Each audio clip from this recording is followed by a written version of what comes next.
Good people, welcome to Fiddlehead Fiddle Lessons. Here's a simple but extremely powerful practice strategy. Alternate between a tune and its scale. So say you're learning and practicing Arkansas Traveler, one of my favorite example tunes.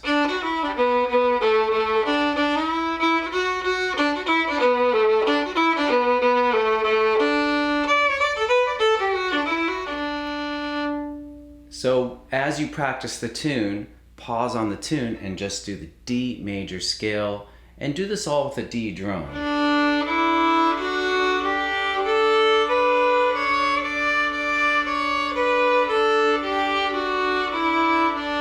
Then return to practicing the tune.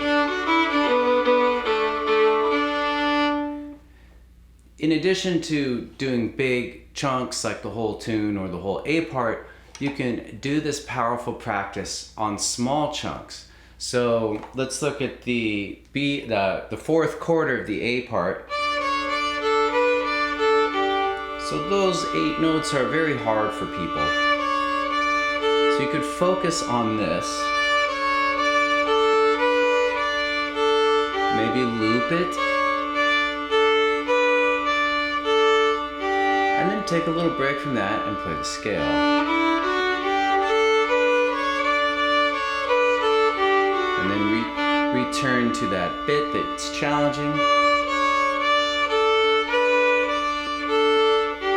And then back to the scale. If you make a habit of this, you'll start to hear music in the scales, and you'll start to hear the scale in the tune. So hearing music in the scales is good because it'll make the scales more relevant. You'll understand why you have to do it. I think it'll also make it more fun. You won't just be sort of this drudgery of having to do the scales. You'll know that scales equal music. Then conversely, being able to hear the scale in the tune is very useful. If you're playing with others, it'll help you to pick up what scale is needed for the tune.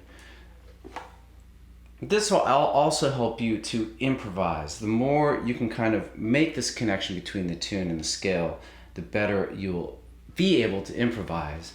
And one last kind of cool point about this practice is that you'll learn to listen more deeply to music. And as a music student and musician, you'll hear things in the music now that non-musicians just don't hear. You're gonna have a more rich experience, more fine-grained perception of the music.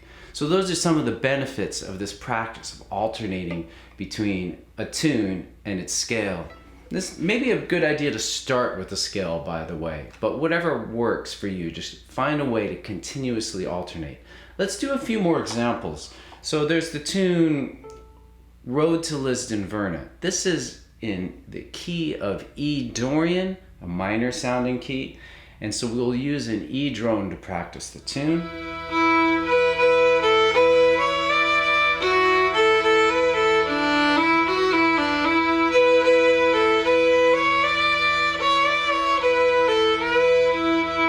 So that's the A part, and now just play the E Dorian scale.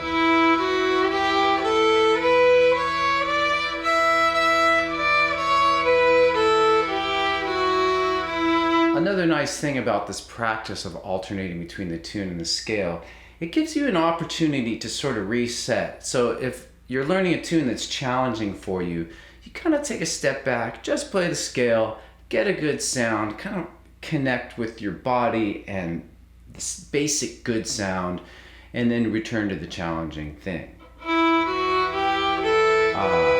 Something I can do easy. Another idea is to use rhythms from the tune to practice the scale. So in the tune is a jig 6/8 times, so we could do triplets on the scale.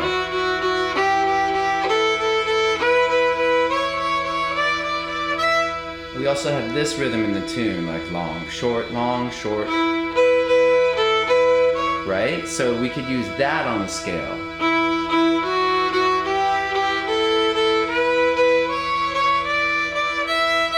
The idea of extracting rhythms from a tune and practicing them on the scales is very powerful. I'm going to do a whole other lesson on that because I think it deserves a deeper dive.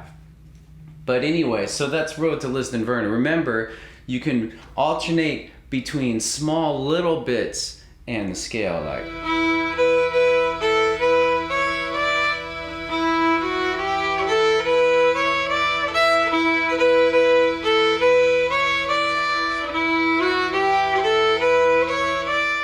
Right? You can do this with anything you're learning, even if you're a beginner learning Bible and Cabbage down. You can do it. You would use, in that case, you would use a D drone and you would alternate between D major.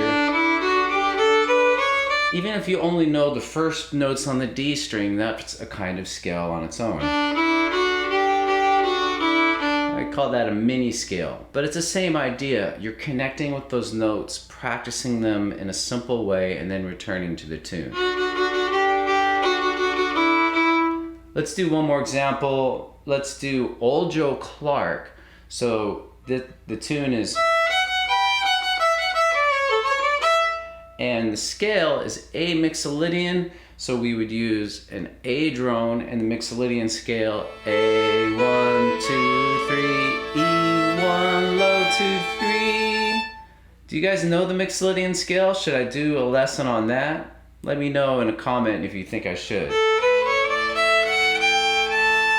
Lots of old time tunes use this, and so let's try the practice there. So you would play maybe let's start with the first quarter of Old Joe Clarke.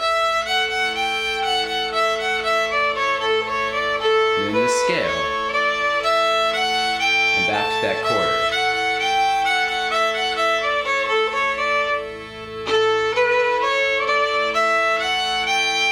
Maybe you can do the same thing with the first quarter of the B part.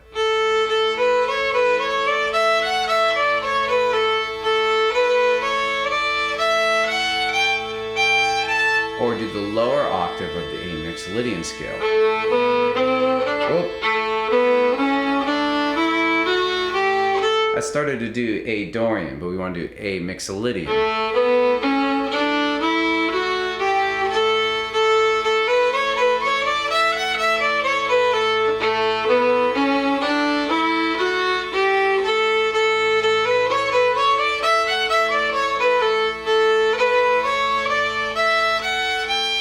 You see how that works? And then the more you do that, you're training your brain is unconsciously learning how that tune has the sound and quality of the scale.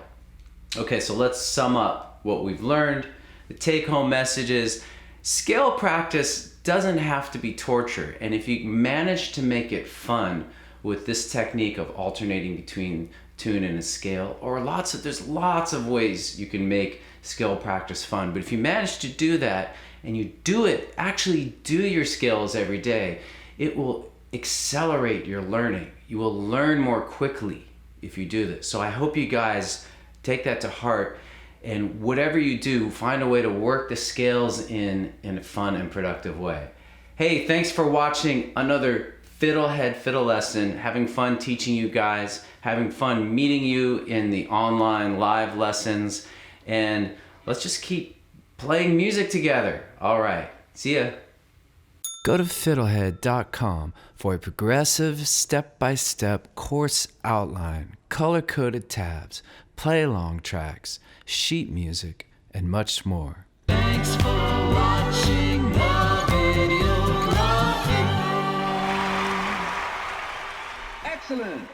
And don't forget to subscribe. Thanks.